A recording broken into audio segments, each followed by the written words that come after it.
Assalomu alaykum barchaga. Nexus 3 mashinamizda zavodskiy sentizamog ishlamay qolgan ekan. Buni to'g'rilashni bitta ko'rsatib o'tamiz.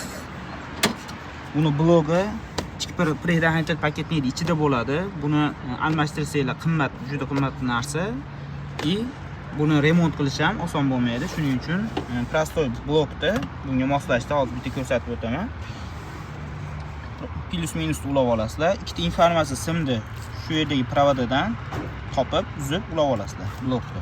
Jigarang va oq simaga. Bekitganda, ochganda massa keladigan simlari bu. Motorchida yashil va siyoh rang simini shu yerda oq shtekirimiz bor. Hozir ko'rsatib o'taman. Oq shtekirda seriya va jigarang sim mana. Joylashuvini ko'rib olinglar mana.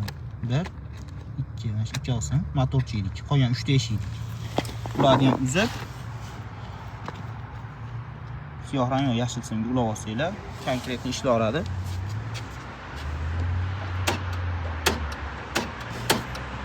Bu videoni ustida tanishlarga jo'natib qo'ysanglar manfaatli bo'ladi. Like bosib, o'z fikrlaringizni qoldiringlar, obuna bo'lishni unutmanglar.